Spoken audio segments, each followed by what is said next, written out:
Yeah. And Sarah Rodriguez is one of her requests is that we have hosts. And I kind of remember that people have welcomed the guests when they come at the classic. Yeah. I don't know if you do one of those, if you want to be one of those. I kind of have to be ready at that's what things. I thought, yeah. But then I will be sure. I don't know how much details that's involved. A lot, right? Yeah, it's going to be. Yeah, I think so.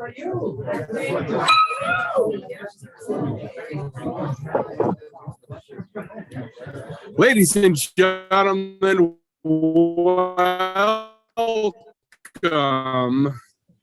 to our first meeting of February. Please stand. Oh.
Seems about right. Hey, we got the classic coming up, and it's a movies and awards theme. How about it? What do you say? Woo! All right. Well, let us welcome everybody. Tim, how would you like to lead us in the Pledge of Allegiance? Allegiance to the flag of the United States of America, to the republic which is one nation.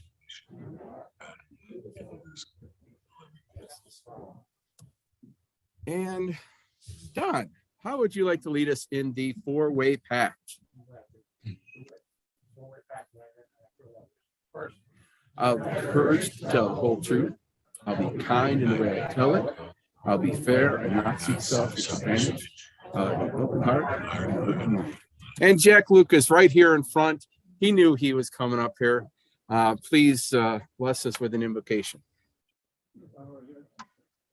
Dear God, we give thanks for this day and for the guests that are with us. We ask the blessing on the Rotarians here and around the world and the projects that they're involved with. Bless this food and this meeting for our use. We ask this in your name. Amen. Amen. All right, go ahead and take your seats.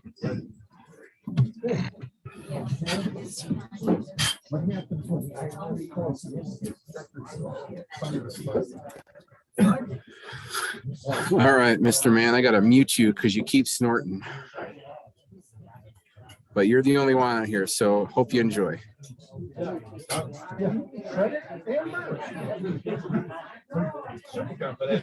Bring it all here. When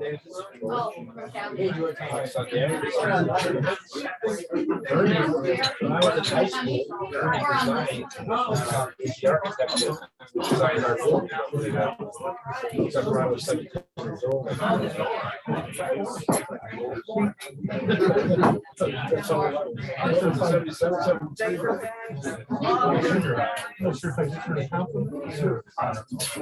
Staying power.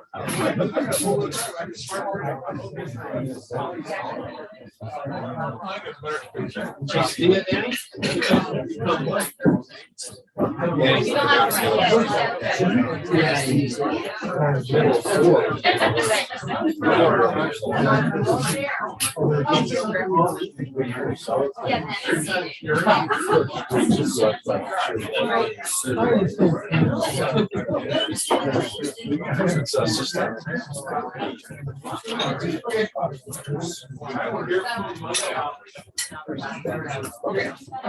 Now, I'm anxious. I say anxious. I mean, to see how they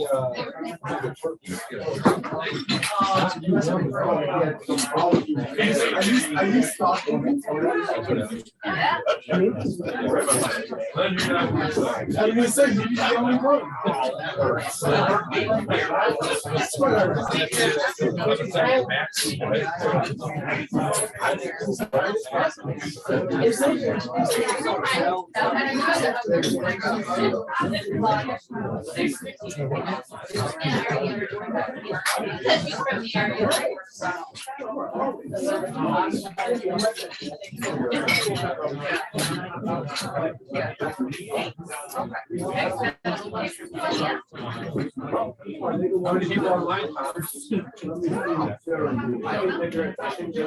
Really? It's like DINNI.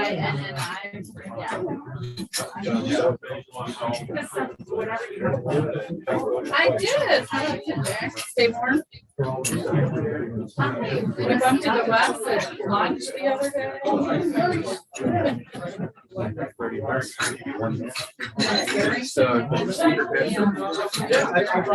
Yeah, yesterday, and I mentioned the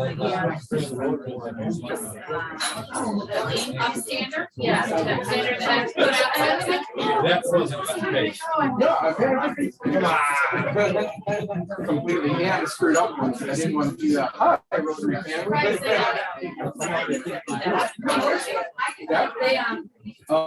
They It's like falling out of bed.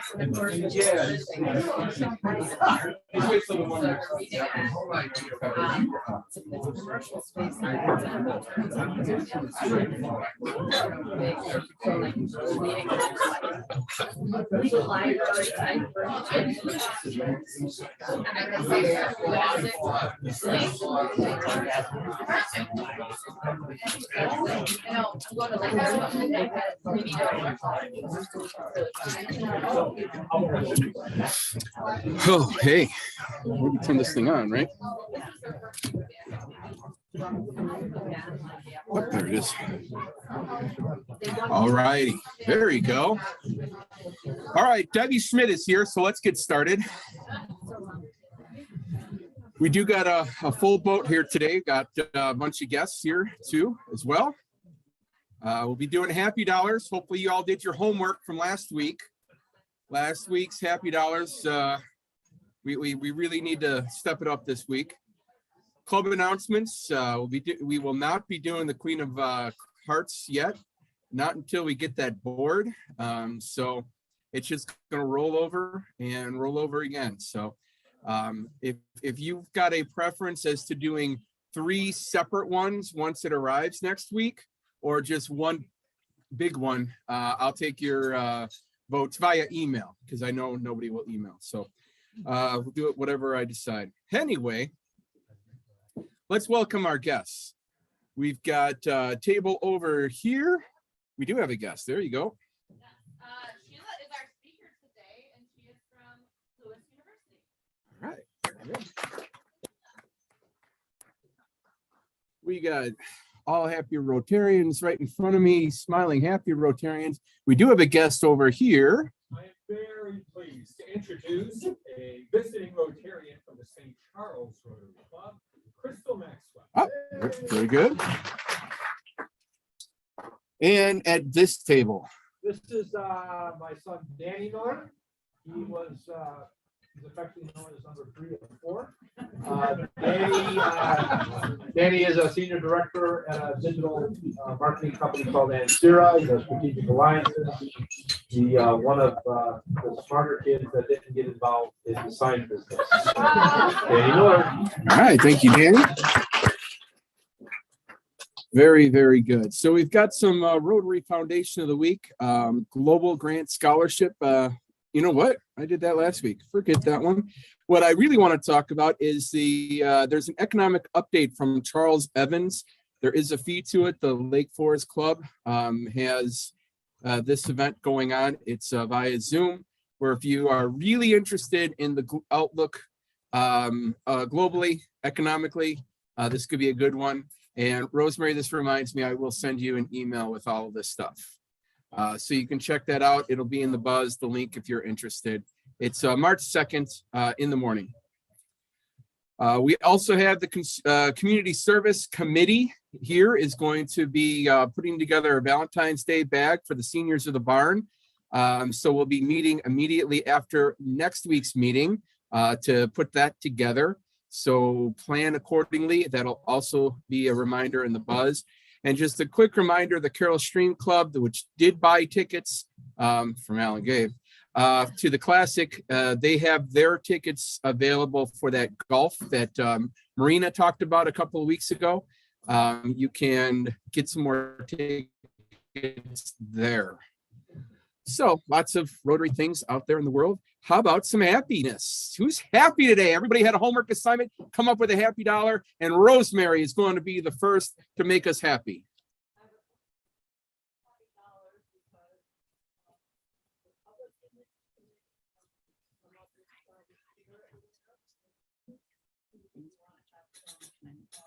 We didn't do the announcements.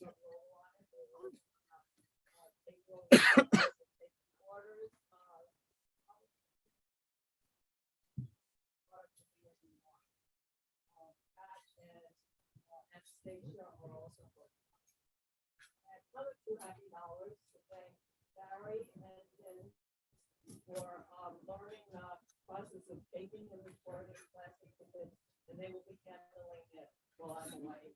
I'll be here next week and then I'll be gone.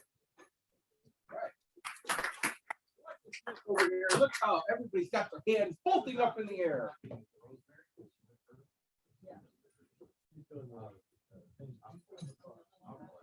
So I had one happy dollar 2 weeks ago. I went to Biloxi, Mississippi to go golfing.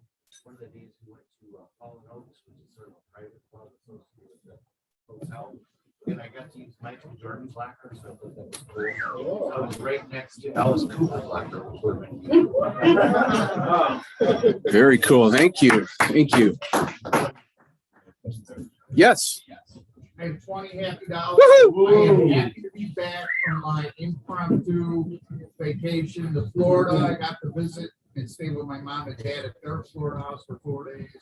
Got to go to Siesta Key for 5, and then go back to mom and dad's house for another 4 days.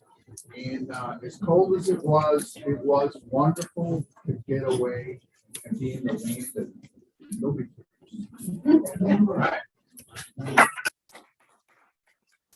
Who else happy today? Over here, Tim.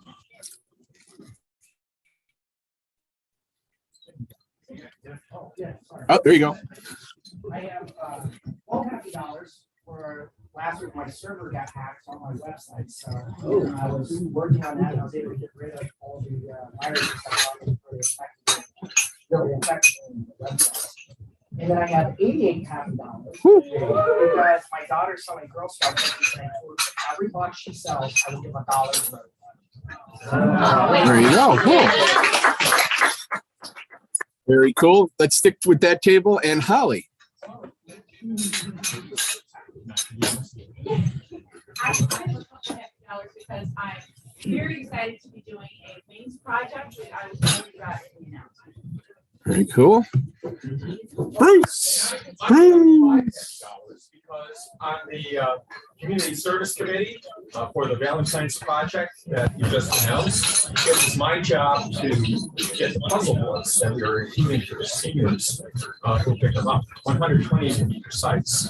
And I kind of procrastinated a little bit and realized that I better get this thing done. So I logged on to Amazon Prime today and I got 120 large print, excellent puzzle books for our senior citizens. Average about $2 a book, or $3 a book, and I did it in about 10 minutes. So, Congratulations. Procrastination pays off once again. Yeah, sure. Linda. I'm skipping you. Jim, he's ignoring me. I have $5 and I won't go into all the details, just that I've had lots of great interactions with Rotarians this week. I've really enjoyed it, and it's continuing on into the weekend with the global grant training on Saturday online. So I just want to thank you because I'm enjoying really part of this community. Oh, very cool. Jeff Miller. You're not gonna make me run over there. Nope. I'll come by you, Roger. I have $2 to have Danny with me. So a few weeks ago, Danny works in the city, and for the last 700 days, as I've been working from his home, and he's going a little crazy. So once a week, usually Thursdays, he comes and works from the sign shop. So I get to see my son once a week like that. And today just happened to be Friday, so yeah, so that's what I'm happy about. Very cool. Oh, third child syndrome. Anyone else? Anyone? Wes Crockett. $4.80. $4 because my boys are now 4 months old. 80 cents because I got 8 hours of sleep last night because I slept through the night. And Fabrini, Mr. Sir. Okay, so It is the truth. I wanted to name our newest employee. I'm sorry to tell you this, Danny, but Jeff's coming to work for me for Valentine's Day. So I got a sign from me. He says, "You need help?" I go, "Yeah." He goes, "All right." I love the delivery. I'm a little bit nervous about what is going to happen that day. Maybe 2 for the customer and 1 for Jeff. Very good. Anyone else happy today? Me. Oh, we have a me online. Look at that. It's Eileen. Hi, Tom and gang. I have $5 happy dollars, 2 for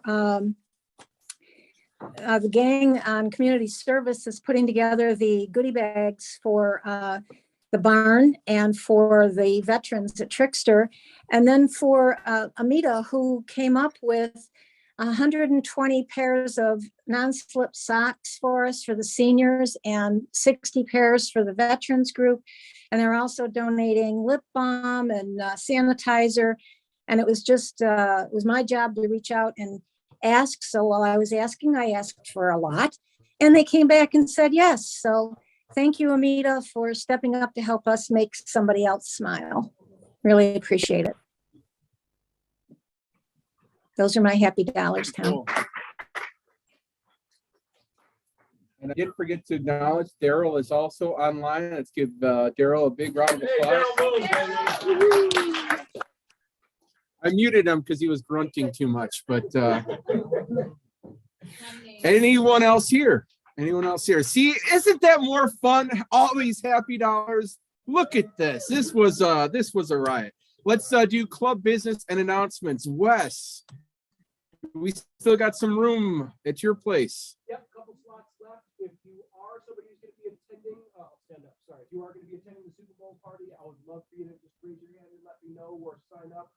Yeah, sorry, people who had, I didn't mean right now, but you're very obedient. Sorry. But yeah, couple slots left. Super Bowl party.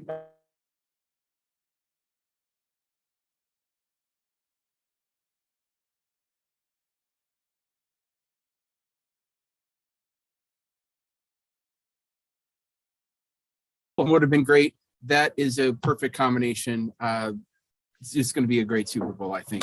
Real quick, we got public image. We got trifold brochures over there that you can take with them. You're going to do it? All right. We are on Instagram, and you're going to have a how-to. We're going to let her go first. There's a how-to that's going to be in the email. It's 2.5 minutes on YouTube on how to set up your Instagram account.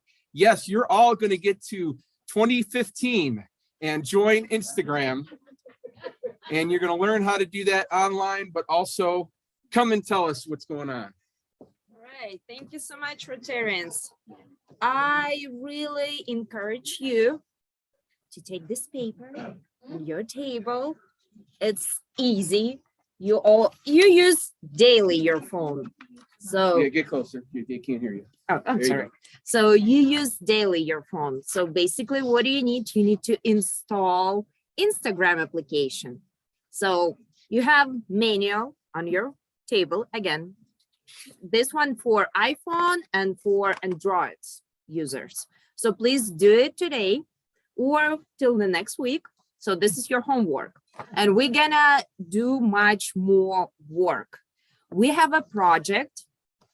Public Image Committee have a project to bring all of you members to Instagram. So we're gonna have fun. We're gonna dance. We're gonna do a lot of fun. We need to put our faces, your faces on Instagram. Otherwise, people wouldn't know that we exist. And we wouldn't put any fundraising. We wouldn't raise any money because, you know, we should be on social media. Thank you so much. Very cool.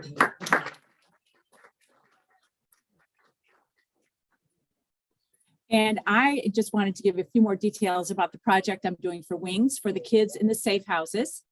We're doing an Easter party. And so I need support with that. If you guys would like to, we're not putting together like individual little packets, but it's bulk stuff for kids for 60 kids. So like bags of pretzels, like salty things, or sweet things like candies that are wrapped, you know what I mean? But like 60 is the number, like 60 of this, 60 of that. So if anybody is out shopping, you see some, 60 bubble gums or something, and you'd like to pick them up, bring them next week to the meeting, I would appreciate it. Or the next couple of weeks, actually. I have to have it turned in beginning of April. Okay, thank you. But I'd like to get it done quickly. Yes, Gail?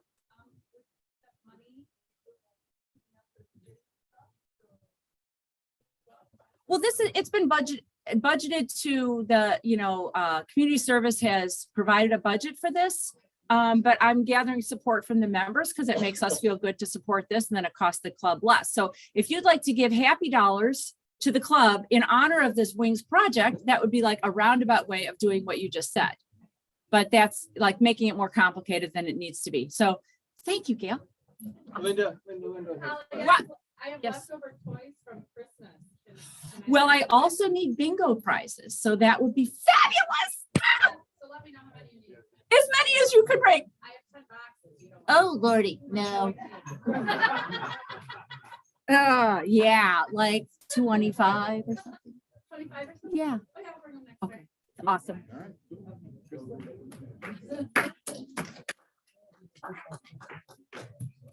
I noticed we have a lot of extroverts in the room. And again, I'm with the Boys and Girls Club of Schaumburg and Elgin, and we have our annual Youth of the Year contest that's happening in March. Students are getting ready now. I'm looking for volunteers who would be happy to sit with our students and be a coach for their speech. They have to interview, they give a speech. There's quite a few components in the actual competition. And then our winner goes to state. Regardless, all of our students win scholarships, and the winning student, which we hope will come from Schaumburg, it's for teenagers. That student gets a 4-year college, everything paid at Judson. We're also working with Harper. We hope that they're going to join in Elgin Community College. So if you'd like to be, you can be a one-time volunteer. You can volunteer multiple times. We're also looking for people who want to contribute to help these students. We have a fund to help them get the proper interview attire. So blazers, pants. We have 6 boys and the rest are girls. So if you'd like to shop and you'd like to go with students and shop with them, we're looking for volunteers for that. And I'm still looking for literacy champions as well. So thank you. Let me know if you're interested. Gail, question. From St. Charles, yeah. But I'm with Boys and Girls. Of Schaumburg. Of Schaumburg. Yeah. Go ahead. Hi, everybody. I'm up here again with another ask for our classic for booze. Booze. You have wine in the basement you're not drinking. You have a bottle on the shelf that you've not cracked open. Bring it to us. It will be part of our cork pull for the classic. Bring it in on any Friday, and Jean or I will take it home with us. We promise not to drink it. We'll bring it back for the event. Thank you. Let me put the announcement from here. Again, Rosemary, next week is her last week helping with the tickets, and I have Dale already there. So it's Vince and myself, and we're amateurs at this. So if you could bring your tickets in ASAP, we would appreciate it instead of the last week. We are technically right now 5 weeks away, and we're really down. We're down. So, and we guarantee 200 dinners, and we're nowhere close to this. What do we have? So please get everything in as quickly as possible. If you're sponsoring a table, please get your names in as soon as possible, because I have to do that too. And so we just appreciate your help in expediting and getting things in early. Just appreciate it. And remember, the hotel special is only until February 12th, which is only a week away. If you want to book the hotel. Okay. Any other announcements? Just a quick one. Quick one. I just put these on there. If anybody wants to attend a Top Golf fundraising event for Alyssa, it's on here. I'm donating $20 to the club to be able to sponsor, just announce this event. So $20 to a club. So if anybody wants to come, and then we're always looking for members to help out with our golf outings. So if anybody wants to help with any golf outings, let me know. All righty. Very good. Well, if the timing worked out perfectly, you guys would have your food and we could eat right now. So we'll just do, after this brief announcement here, we will just break and hopefully have some food and come back with our happy Scappy Fine Master. This the smiliest smiling of all Fine Masters will be coming up in just a little while.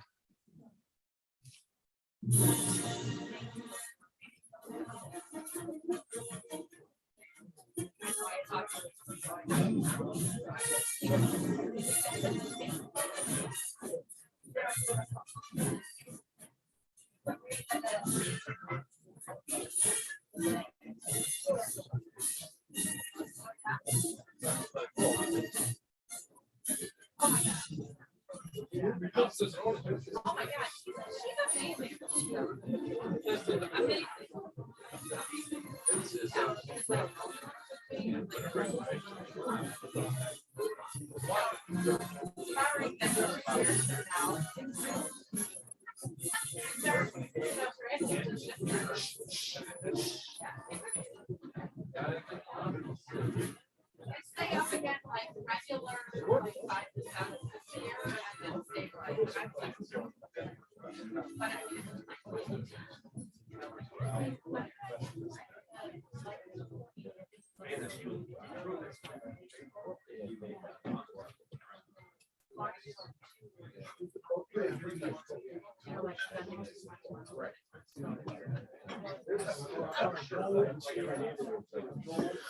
All right, I'm gonna mute over here, and if Eileen comes back, you and Eileen can have a conversation. I'll let you guys talk.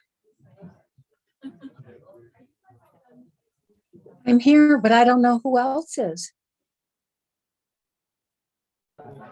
And if she doesn't come back, I'm sure you could talk with yourself very wonderfully. Tom, I'm here. Who's on the call?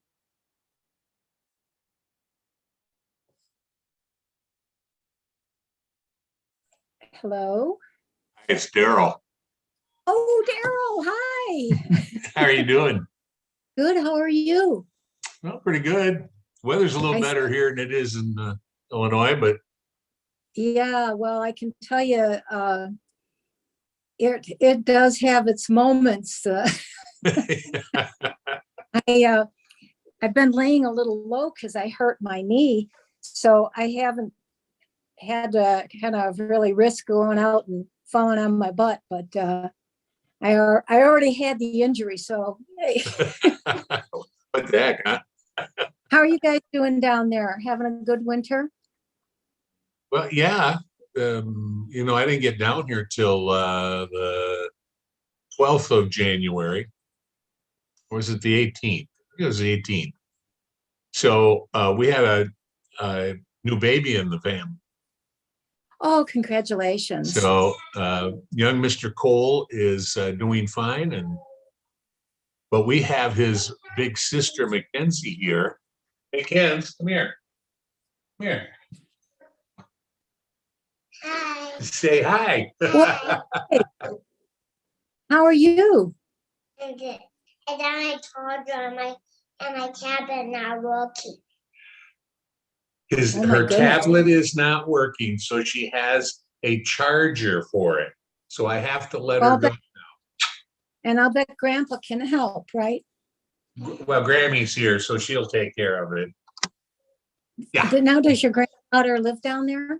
Are they live in Arizona?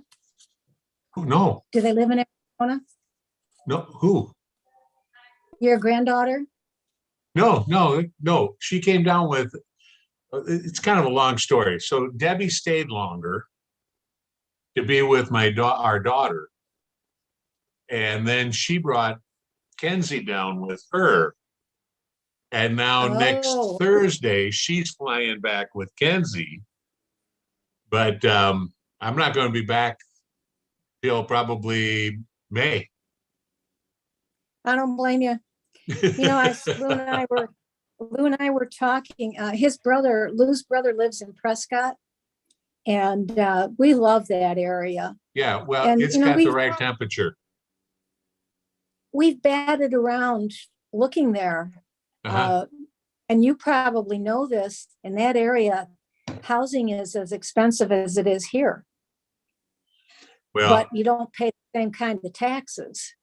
We've been here 9 years. Mm-hmm. And if we'd have sold it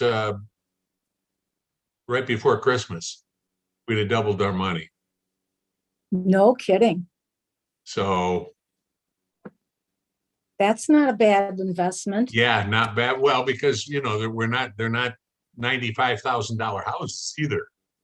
Do you have a patio home or condo? We have a full house. Yeah, we got a full house. Yeah. Got a pool and a spa out back. That's a lot to take care of, 2 full houses. Well, you just have to pay somebody to do it while you're gone. Yeah. Right. But you do it anyway, because they're the ones that see all the little things that you have to keep track of. Sure. Well, you're in Scottsdale, right? No. Or that area? We're in Goodyear. No. Where's that now? Is that further north? It's right on I-10, straight west of the airport. Oh, okay. Because we get on 10, of course, to go to Sedona, so I know where that is. Right, and you go over to you go over to 17, and that's about 20 miles from here. that Yeah, intersection. okay. I used to have a hotel down there.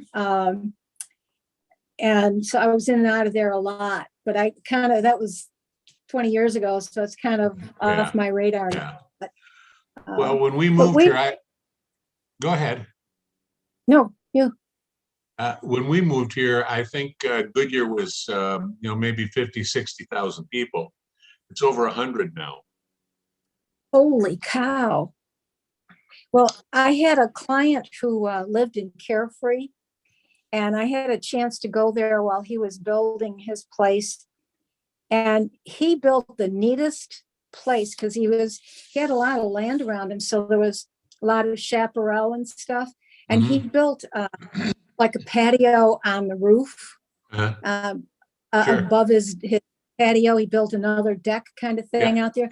He had the most spectacular view. It was just, and the difference that much north, I liked that. And so I haven't been down there now. We used to go down there 3 or 4 times a year, but we haven't been down in too long. Well, if you watch the tickets, I think Debbie paid 177 round trip. That's nice. So you can find them, but they're not all the time. Yeah. So you have to just be careful, but ready to go at any moment. And that's hard for people who have another job somewhere doing something, even if it's for free. And we're thinking probably by this summer or later in the summer, we'll be comfortable traveling. I have to be really careful with my husband because he had TB when he was younger. And although he recovered from it, any kind of thing with his lungs can be incredibly serious. Right. So we've just kind of didn't do the travel, and we've laid low, and we're okay with that. And we said, we can go a couple more months to stay, ahead of it all. But I'll be glad to get back to Sedona. It's kind of where my soul is, in that area. Yeah, a lot of people say that about that area. And I think it's one of those places where I don't know if I'd want to live in Sedona, but the Prescott area does interest me. I think Sedona's the intensity of the tourism, because when we go there, we stay at the Enchantment. Do you know where that is? Where? The Enchantment Resort in Boynton Canyon. Oh, yeah. Mm-hmm. Yeah. And that to me is, I'm smart enough to know it's that place that I love, in that canyon. Right. I would not want to live. I would not want to have a house outside of that area just to be in Sedona. Yeah. It's that particular space. Right. So we would look at the Prescott area. Okay, everybody online, we're gonna ask you to shush. And so it looks like you can hear us. All right, good. Let's have that one ready. All right. Okay, ladies and gentlemen, it's that time. Although he was not the fine master that really showed me that fine mastering is an art, he is a fine substitute to the fine master general. Ladies and gentlemen, George Panopoulos.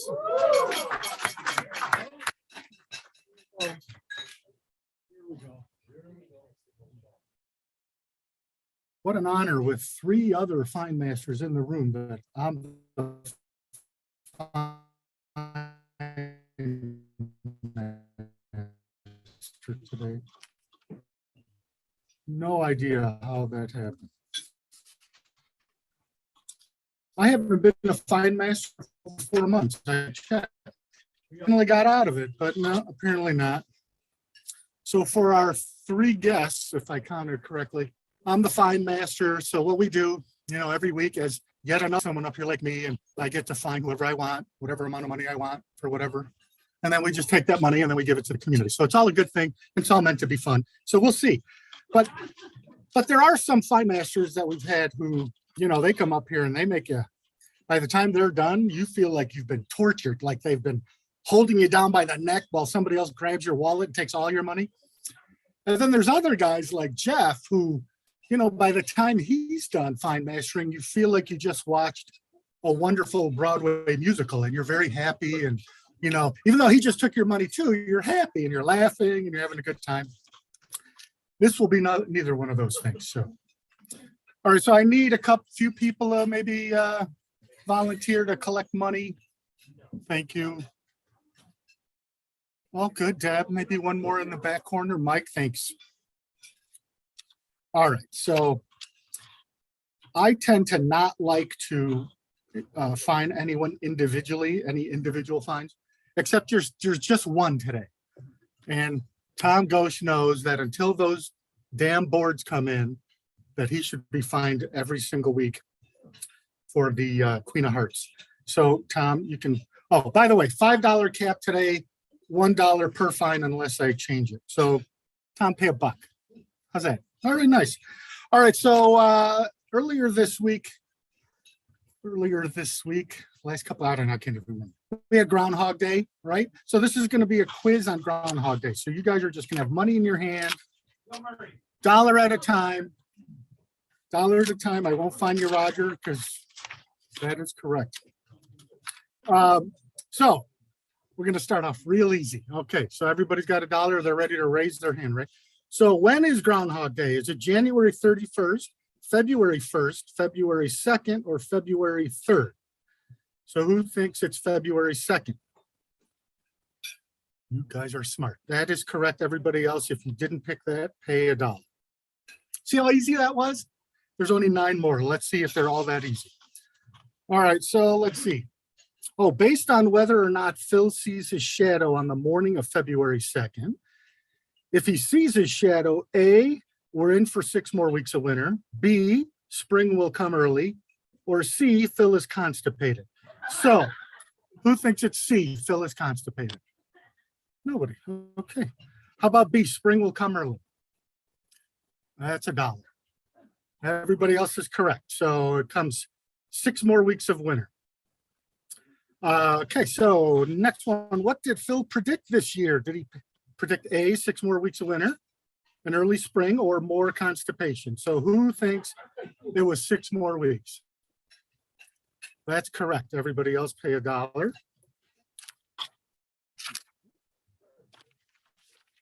Okay.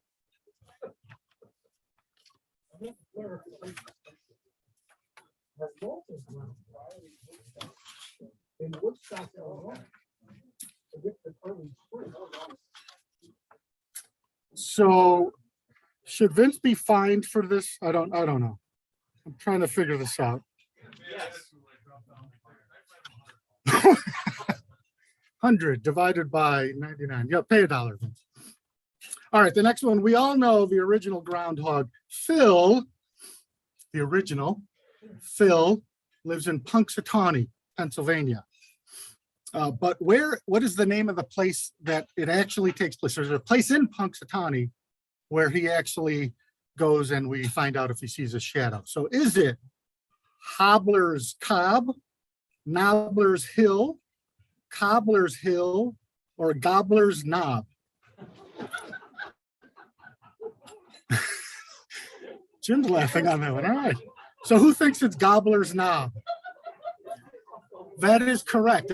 Everybody else pay $1. They actually go up to a place called Gobbler's Knob.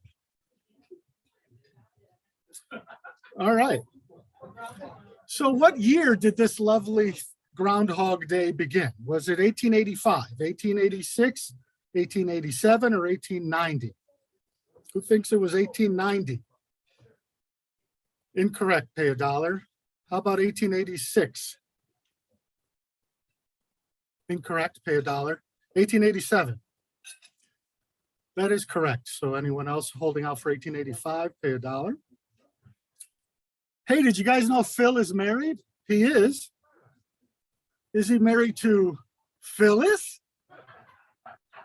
Kathy, John, or Ezekiel? So Phil is married. Is he married to Ezekiel? Who thinks it's Ezekiel? Very good. How about John? Nothing. Okay, good so far. How about Kathy? Incorrect. It actually is Phyllis. Who would have thought, huh? All right, next. How does Phil communicate when he sees his shadow? Does he speak in a secret language called groundhogese? Does he run in a hole? He dances? Or he covers his privates? Okay, so I was just seeing if anyone's listening. I'm not, a few of you are. That's good. All right, so who thinks it's the secret language, groundhogese? That is correct, people. Everybody else pay $1. So he actually speaks in a secret language that he tells the president of the inner circle, who is, the inner circle is the head of the Groundhog Day committee or whatever the hell. There's a whole thing. Anyway, we don't need to know all that. All right, Groundhog Day, the movie, Roger, came out in what year? 91, 92, 93, 94. So who thinks it was 9? Yeah, which one? You would think. So that was not bad, right? That's why he's a good fund master. So who thinks it's 93? That is correct. Everyone else pay $1.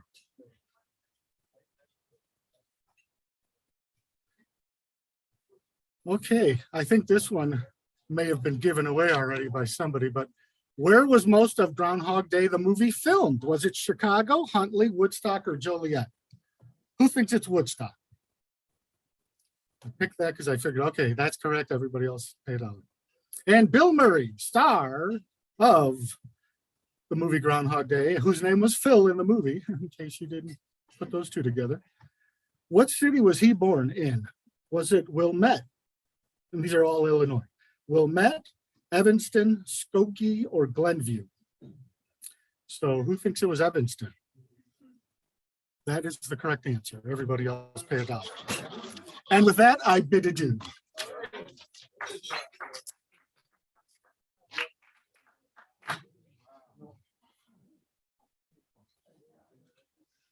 Okay.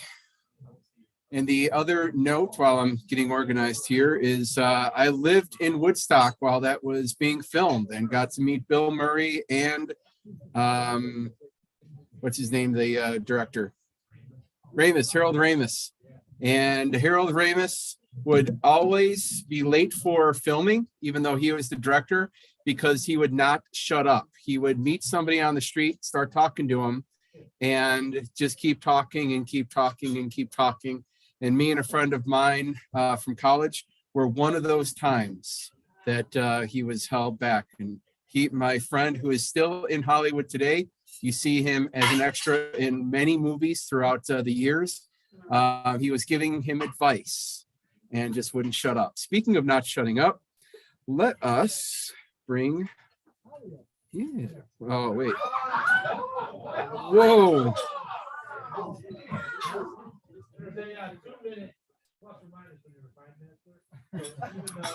Oh, it's still within. All right. Wow. Whoa. Whew, man. All right. Phew. Did it suddenly get hot in here, or just me? Well, ladies and gentlemen, Sheila, I apologize. I think I start out pretty much every introduction of our speaker with "I apologize." Probably need to change the order a little bit so that Sheila is not only a faculty at Lewis University, she's also a really good friend of Mary Jo's. I believe Mary Jo's husband was her teacher. So these are all interesting anecdotes about Sheila Boylan Rotini. Boyton Rotelli. All right. I should have just stuck with Sheila. Ladies and gentlemen, our speaker today.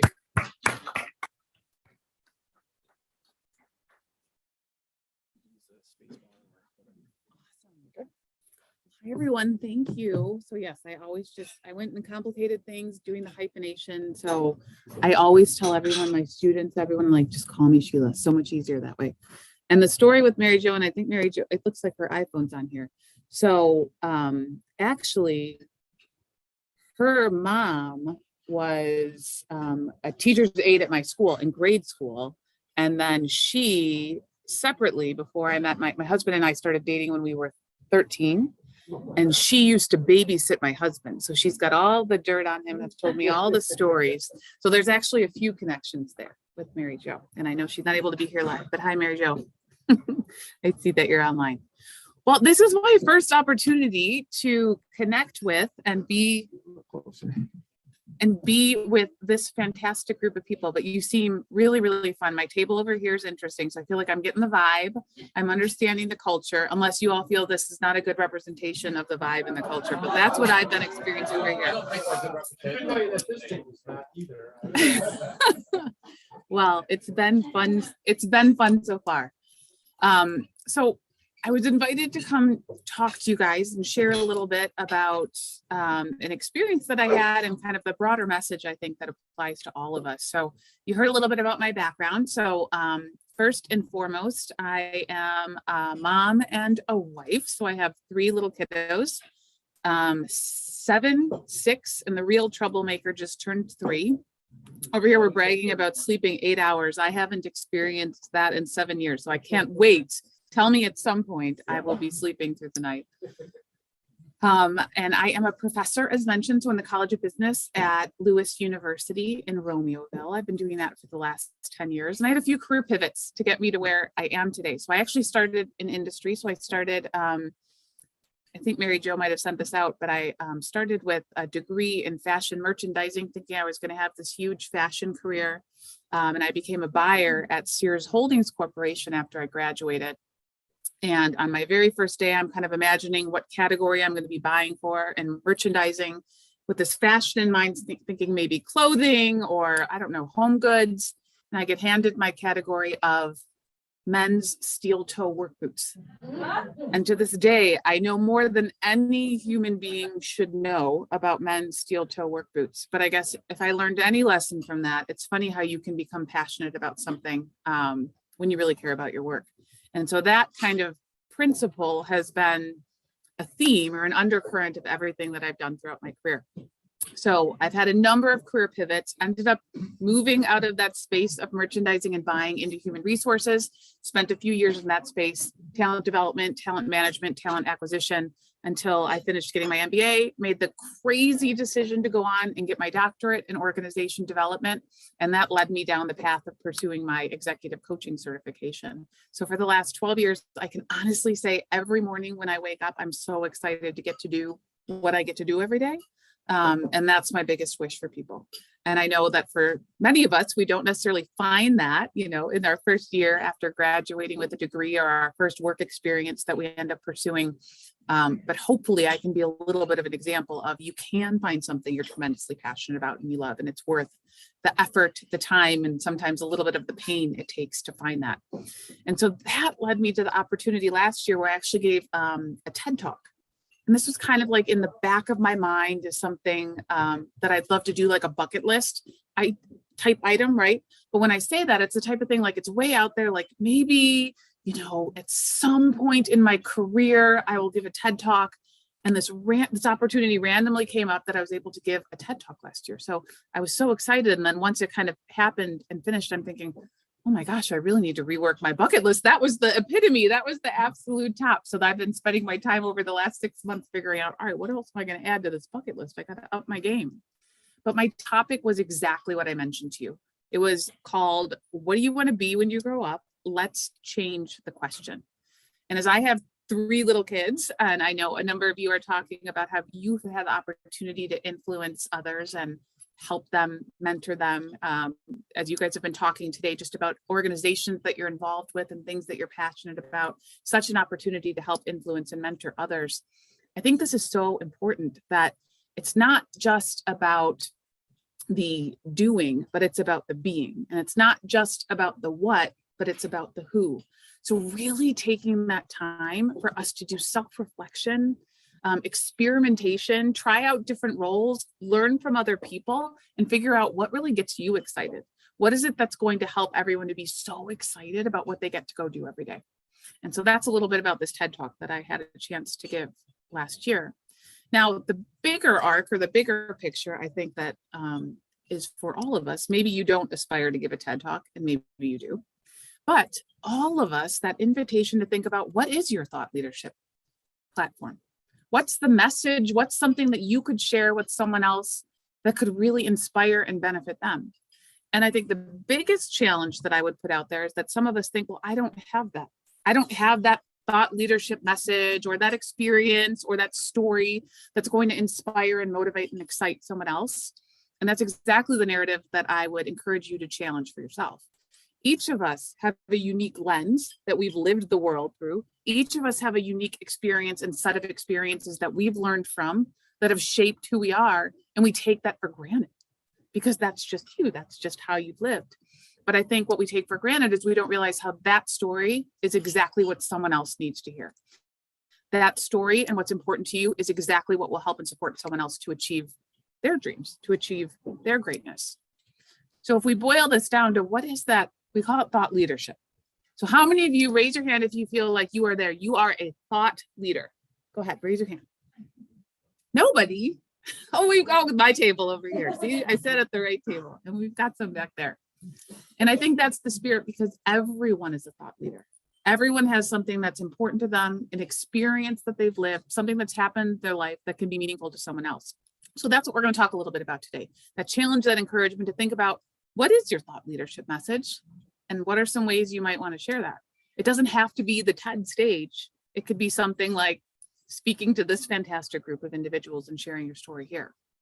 So I have a little bit of a structure and I'll talk through this, but mostly I'd love to have you guys have a little bit of time at the end today to share what you are inspired to think about as far as your own thought leadership. So I'll plant that seed and you can be thinking about that as we work through some of this content. So overall, there's 6 steps. That doesn't sound too intimidating, right? 6 steps, not bad. The first one is identify what drives you. Identify what gets you really, really excited. What are you passionate about? What motivates you? What's the type of thing that you love to talk about or love to do where it almost feels like time isn't passing, right? Next, you want to actually develop that message. So what's the bottom line?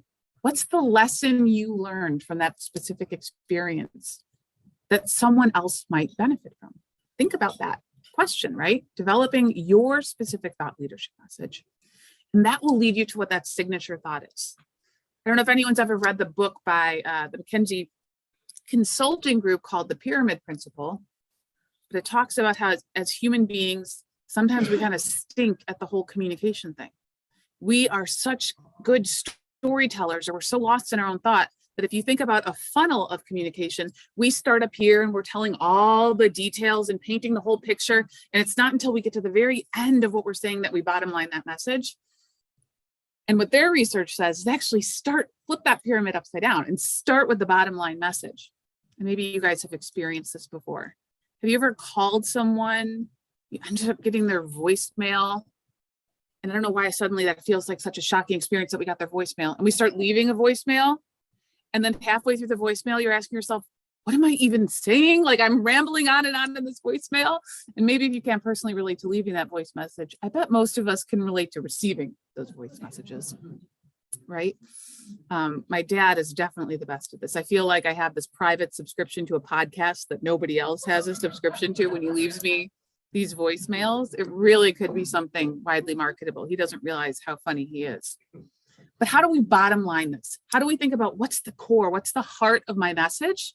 And just keep asking yourself the question of what's important to this, about this, what's important to me about this. Usually asking that question, it's kind of like that principle of the 5 whys, that'll help you to uncover and get to that core, the core of your message.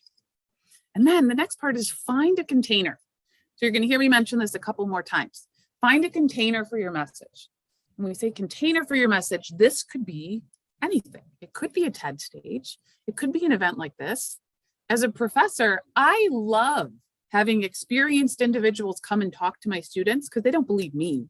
You know, I'm their professor, but you all come in, they believe you, right? So they love hearing diverse perspectives, hearing other people's experience. Having a podcast, that's my new pandemic skill. I ended up creating a podcast. So I guess I'm following my father's footsteps. He just doesn't know it. But creating a podcast, writing articles, sharing articles on LinkedIn. I don't want to take away from the initiative. It sounds like everyone's got to get on Instagram. So maybe I should focus on Instagram today specifically. So thought leadership on Instagram is a thing as well. And finding audiences for this message. And that really could be broad. And then another idea, like I just mentioned, it's not about having your own podcast, being a guest. There's so many podcasts out there talking about any topic you'd be interested in. Reach out to them. Ask if you could share a little bit of your story and if you could spend some time talking about something that's of interest to their audience on their podcast too. And then finally, launch that thought leadership project. So whatever that looks like, whether it's a podcast, whether it's a webinar, whether it's a signature talk, whether it's a speech that you give, whether it's using a platform like Instagram or LinkedIn to share what's important to you, just remembering that your voice is important. So that's the acronym that has really kind of come into shape here and that I've formed over time to help us think about this voice, because everything's an acronym. It's how we think, right? So let's break this down a little bit. What is the VOICE acronym? So first, having some viewpoint that's unique, being open, bold, and direct in your communication, having an individual story that you universalize, having that container for how you actually share that message, share your story, and being emotive, real, and vulnerable. So it doesn't mean that it has to be something that leaves your audience crying or anything like that, but it has to be something that is important to you, because if something's important to you, that tends to come out. People tend to feel that if it truly is authentic. So that's our voice. The one thing I want to mention on that top point, a viewpoint that's unique, is I think sometimes we get hung up on this. It doesn't have to be earth-shattering. No one's ever talked about it before, but it's your unique viewpoint on that topic. How you bring that to life, what's important to you about that could be something that's particularly valuable to other people. So I think it helps if we have a few questions to think through. So what are some questions we can ask ourselves that are going to help us to actually get at some of these things? So what's the first question? Is what do you want to be known for? There's lots of different variations to this question. This is pretty deep for a Friday, right? I'm just going to name that. I'm going to name that right now. But what do you want to be known for? Right? Think about that. What do I want to be known for? What's that legacy I want to leave? And what's your unique viewpoint or perspective? Industry related, business related. And then finally, what's something that needs to be said or done and you think you're the person to say it? And then thinking about making it personal. So we talked about that emotive, vulnerable aspect to it. What's an experience that you personally had that impacted what matters to you the most today? Usually that's informative to us. If we can think about that, what's that experience we've had that has formed the things that form our values, that make things the most important to us? That's a great question to ask yourself, to get thinking about. You know, what is my thought leadership? Okay.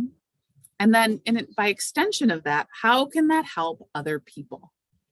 How can your perspective, your experience, what you've learned from that, how can that help other people? So in my TED Talk, for example, I shared the most painful 11 months, 6 days, and I think it was 2 hours and 17 minutes of my life was working at a job that on paper, it looked like I was crazy to leave. They were willing to pay for 100% of my PhD program, no questions asked. They had medical coverage that was 100% coverage, nothing out of pocket. And I'm talking like good medical coverage. The time off was great. But the cultural fit of the organization was so out of line with my values how they wanted me to treat people, to manage people, to micromanage people was just such a disconnect from how I hold and respect people that it was painful. And again, it's funny because if you were to look at this on paper, you could say, you can suck it up and you can do this. It's worth it, right? It got to the point where by the time I was leaving work on Friday nights, I was already feeling that feeling in the pit of my stomach, just dreading that on Monday morning, I would have to drive back into that parking lot and walk back into that workplace. And since I started sharing that story, maybe others haven't experienced it quite to that dramatic level, but just that invitation to think about, am I really connected to my work? Is this the best cultural fit for me? Do I feel that I can be contributing in a way that's really meaningful to me?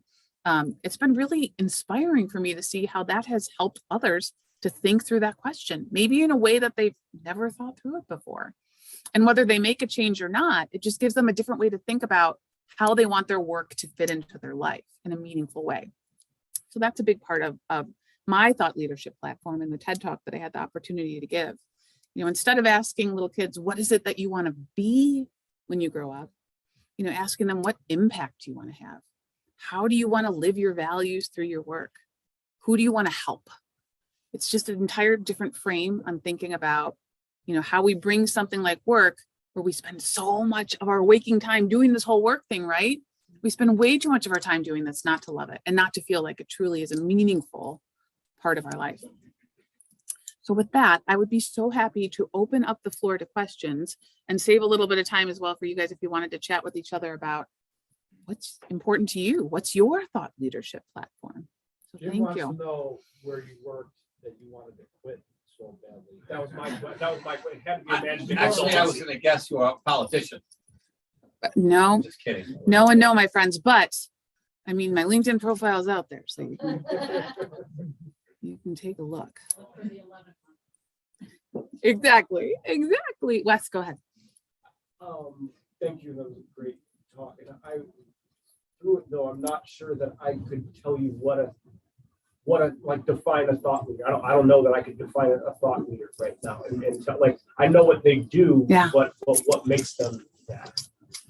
Well, I think that actually, I love that question. Let's pause on that for just a second. And let's turn it back to the entire room here. When you think of a thought leader, I want us to expand our perspective on this, that, you know, a thought leader has to be a president or a political leader or an actor that has this platform to get up in front of, you know, millions of people and say something to them. A thought leader is someone who's passionate about something and wants to share that idea in case what they've learned and what's meaningful to them can help and inspire someone else. And that could be one-on-one. That could be to a room full of people. You know, that could be on the stage of TED. It could be anywhere. So I think the invitation is to really broaden our definition. You could be a thought leader if you're only impacting one person in a one-on-one conversation. So it's more about the message and the value and what's important to you than it is about how you're doing it or specifically what the message is. So much of that seemed relevant to business communication, like you know, a business to a consumer type communication or like organizational communication. That's why I was putting it in that lens, but you're saying to be as simple as just one-on-one. I love that. And if we talk about businesses and we look at a lot of the research out there on the generations that are about to enter into the workforce, this idea of value alignment and making sure that where you work for, who you work for, and the work that you're doing is contributing back to society. You're seeing that rise and rise and rise on the list of priorities. So I think it's almost becoming more important that organizations are able to communicate exactly that, not only to their customers, but to their current and their future employees. So I think that's a great point. Yeah, so I want to go back to your part of your speech where you said, hey, tell your kids or ask your kids, imagine how, you know, what kind of impact do you want to have on it? I guess I'm asking two questions. Number one, would you ask your kids that question? And if you didn't ask them that one, what was the one that you would ask them? Because they're pretty young. So I'm not sure that they would know the answer to that. My kids are really young, and I have actually changed how I talk to them about this. And one of the questions that I found resonate with them really well is that question of, who do you want to help? And ask little ones that question if you have an opportunity.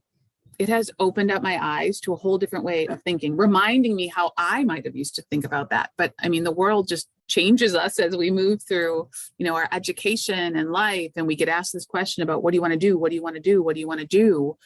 And that question of, who is it that you want to help? How do you want to help people? Kids understand that question. I feel, in my experience, kids understand that question better than we do sometimes. They approach it with a much more kind of sincere perspective. Yes, good question. Yeah. Is it possible that our story changes and evolves as we Is it? go through life? Like, you may build it around some basic core values, but that story changes as our life experiences change us. 100%. And so I should be better about repeating the question. I think the question was, is it possible that that story will change? And as you experience life changes your story and those values shift a little bit. And the short answer is absolutely. So your narrative doesn't have to be chiseled in stone. And I think that's not a scary thing. That's kind of a cool thing where it's like, take some of the pressure off, that I can change my mind, I can change my perspective, and I can find a new way to help people. Cool question. Yeah. An add-on to that, I think you have different experiences and you're very passionate. I can think of a number of experiences I've had in my life, and I'm very passionate about that at the time. And life moves on, you have other experiences. And yeah. Passionate about that. It varies. Completely. So it's kind of echoing the point there. Yeah. The things are going to shift, right? And your passion or your enthusiasm might shift to something new. And that new thing could be something that would be very valuable, more holistically, or to other audiences or other people. Absolutely. Are there any other questions? Yeah. Teach at Lewis, right? And what class do you teach?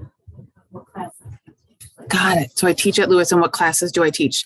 I wear a lot of hats for Lewis. I'm one of those people that I struggle to say no. Can anyone else relate in here? Yeah, I had a feeling that was the case. I had a feeling that was the case. I got that sense from the group right away. I'm in the College of Business, and when they hired me, originally what they brought me in for was that coaching background that I was talking to you guys about. So they brought me in to design a coaching program that was accredited by the International Coach Federation, so that any learner could come in and take these 4 courses and go on to get their coaching certification from the ICF. That is still very much where my heart lies. So I try to make that a priority. We launch 2 cohorts a year. So I'm teaching at least one of those coaching courses every term.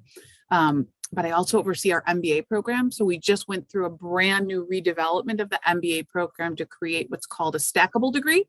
So you get to stack micro credentials that earn you those digital badges. Anyone on Instagram would probably appreciate what that means, but Instagram and LinkedIn and whatnot. And so our learners get to stack 3 customizable badges to put together their own MBA, design their own MBA degree.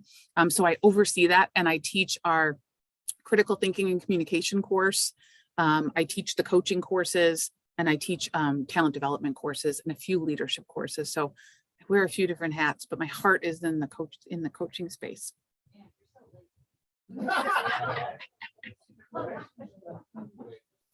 Yes. This actually feeds into something that Anastasia and the public image team have been talking about.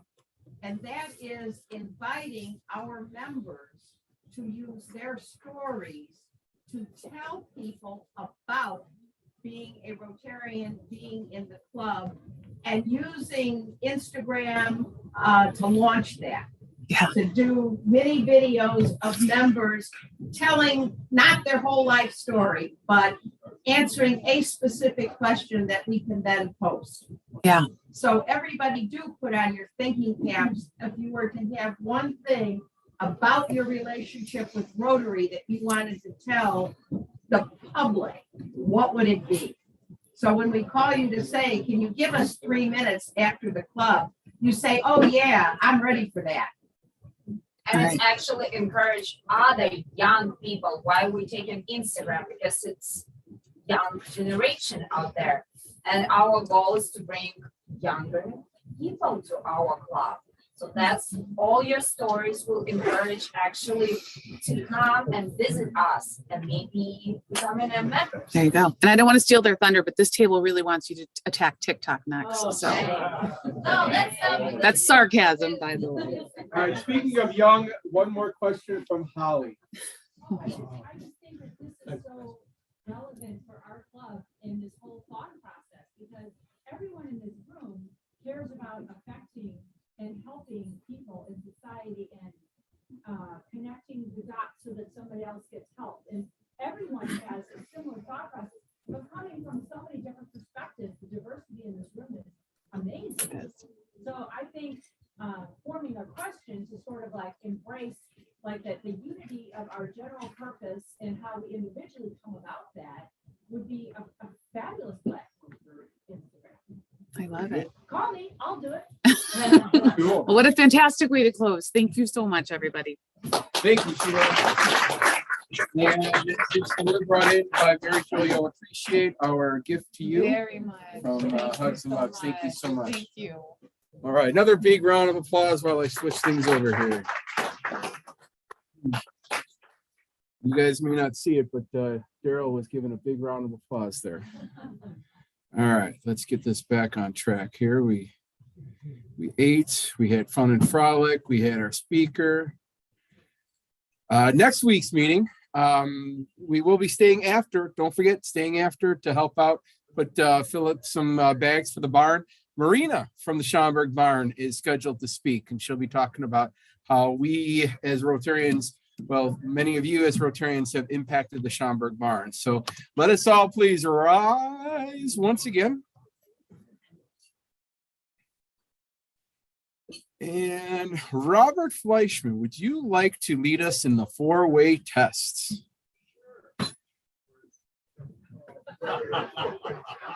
Wow. I could find anybody in this room to look that way and tell me that.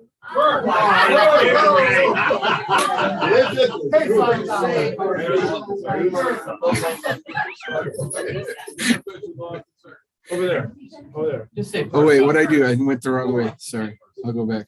The things we think, say, and do first. Is it true? Is it fair to all concerned? Will goodwill and better friendships will be beneficial to all concerned? And for some reason, this looks like what I had up there last week, so I must not have changed it, but it bears repeating.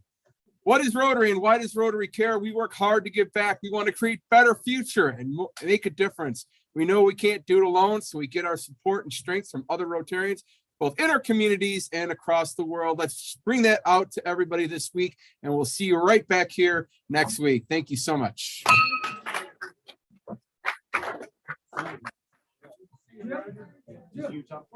Thank you, Tom. Great meeting. Thank you, Eileen. And thanks, Tom. Sure thing. Bye, Daryl. See you later, Eileen. Bye. Next week. Next week.